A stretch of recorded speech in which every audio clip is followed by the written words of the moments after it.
Why overseas entertainers keep getting UK tax wrong and how to avoid it. Let me ask you a question. If a singer from New York flies into London, performs one sold-out concert at the O2, gets paid into a US bank account, and flies home the next day, do they owe UK tax? A surprising number of people, including some accountants, would say no, but the answer is almost always yes. Hi, my name is Barry Sexton. I'm a chartered accountant and I specialise in one of the more unusual areas of tax, advising overseas entertainers and performers who come to the UK. So in this video, I'm going to explain how the UK taxes foreign entertainers, where people get caught out and what to do to avoid some very expensive mistakes. Why is this area different? The first thing to understand is that entertainers play by a different set of rules.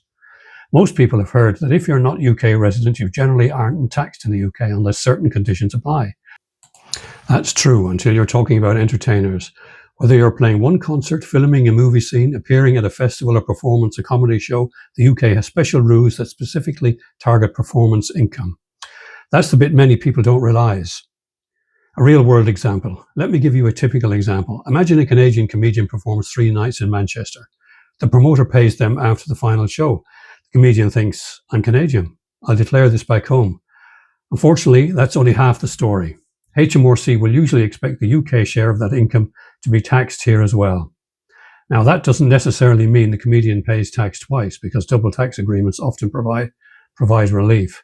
But it does mean the UK gets involved, even though the performer doesn't live here. The treaty trap. One of the biggest traps I see involves tax treaties.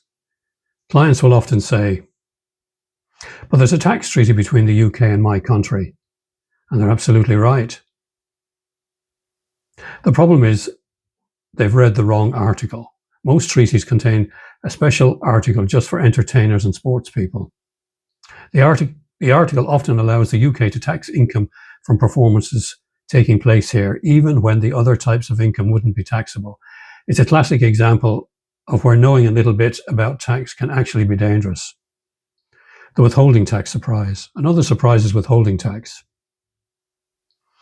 Imagine you've agreed £100,000 performance fee. You're expecting £100,000 to arrive.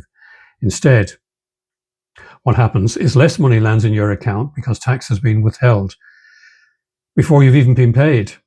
I've had conversations where clients genuinely thought there had been a banking error. Of course, there hadn't. It's simply how the UK tax system works. The good news is that in many cases, there are ways to reduce the withholding if the right applications are made before payment. The bad news is that once deadlines have passed, your options become more limited. So, mistakes I see most often. If I had to pick the 5 mistakes I see time and time again, they'd be these. Number 1. Assuming non-residence means no UK tax. Number 2. Ignoring the entertainer's article on the tax treaty. Number 3, leaving tax planning until after the performance has happened. Number 4, forgetting that business expenses can often make a significant difference, obviously. And 5, relying on advisors who don't regularly deal with international entertainment taxation. This is a very niche area. It's not something that most accountants encounter every day. And why specialist advice matters. One thing I always tell clients is this.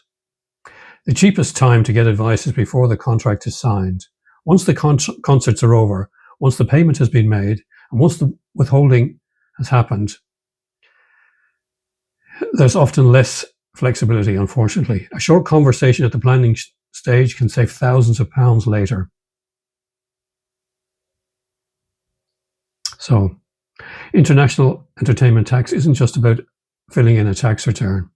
It's about understanding domestic legislation, international tax treaties, withholding tax, promoters' contracts, and HMRC procedures, and how they all fit together. That's exactly what I help clients with. If you're an overseas performer, a manager, promoter, or fellow accountant dealing with one of these situations, I hope this video has helped. If you've got a question, leave it in the comments below. I read every one. And if you'd like more videos explaining strange and the fascinating world of international entertainment taxation, don't forget to subscribe. Thanks for watching, and I'll see you next time.